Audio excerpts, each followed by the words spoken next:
I thought we'd give you a break, but they haven't let up at all. Thank you so very much. Folks, I think this has been, we've been looking forward to this for a long time. And it's wonderful to welcome you all for the first time together, leaders of the Pacific Islands and Washington. You know, the summit honors a deep history that our nations share, and a long-standing trade, diplomatic relationships, and a shared fight to defend freedom. And the sacrifices we made together, the partnerships between and among our peoples, helped bring an end to the bloody war in the Pacific during World War II.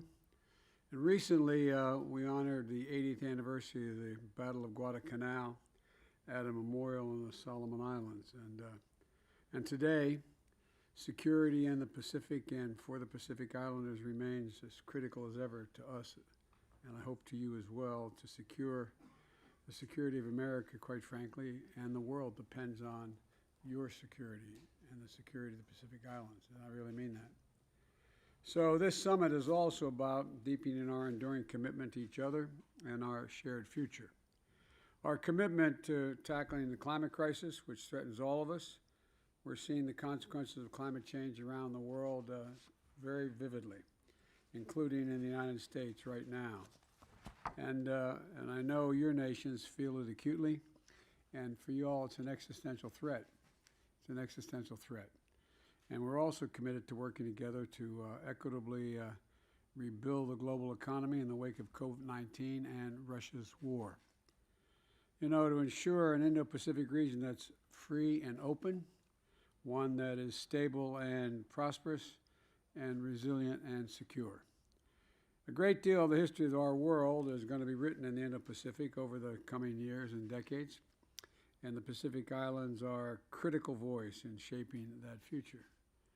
And that's why my administration has made it a priority to strengthen our partnership with your countries and with the Pacific Islands Forum. I was honored to be the first U.S. president to address the forum last year. And Vice President Harris shared our vision for cooperation with the Pacific Islands Forum at your leaders' meeting. This year, we also launched the Partners in the Blue Pacific Initiative. Kind of poetic, isn't it, the Partners in the Blue Pacific? But it's an initiative we really care about. To more effectively coordinate with our allies and partners around the world to better meet the needs of the people across the Pacific. That's why this historic summit, we're making additional and concrete commitments. And we're launching our Pacific Partnership Strategy, the first national U.S. strategy for Pacific Islands, which is a key component to our broader Indo-Pacific strategy.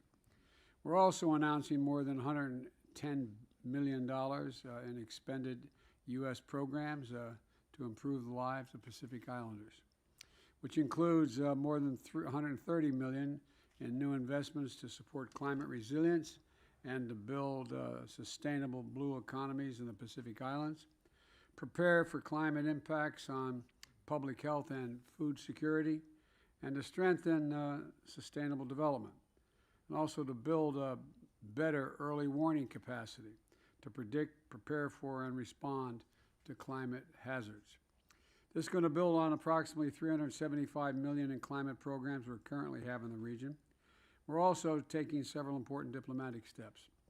And I'm proud to announce that following appropriate consultations, we will recognize the Cook Islands and Niue as sovereign states. And we look forward to successfully concluding negotiations for a compact free association with three of our closest partners in the region, the Federated States of Micronesia, the Republic of the Marshall Islands, and the Republic of Palau. The United States is committed to consulting with all of you and engaging collaboratively at every turn, because it's very much in our interest as well as I hope yours. That's what this summit is all about. And with your permission, I'd also like to briefly address the shameless and transparent effort by Russia to annex parts of neighbor Ukraine. The United States, I want to be very clear about this, the United States will never, never, never recognized Russia's claims on Ukraine's sovereign territory. This so-called referenda was a sham, an absolute sham. The results were manufactured in Moscow. And the true will of the Ukrainian people is evident every day as they sacrifice their lives to save their people and maintain the independence of their country and in defense of freedom as well. Russia's assault on Ukraine in pursuit of Putin's imperial ambitions is a flagrant violation of the UN Charter and the basic principles of sovereignty and territorial integrity. I'm grateful to the Pacific Island leaders for standing up for these basic principles and for your strong moral leadership on global issues at the United Nations. And I'm looking forward to hearing from all of you, and I'm even looking forward to, hosting you at the White House tonight for dinner. I don't know what's on the menu yet, but I hope it's good. But all kidding aside, I'm looking forward to seeing you tonight, and I'm going to turn it over to Secretary Blinken. Thank you very much, Mr. President.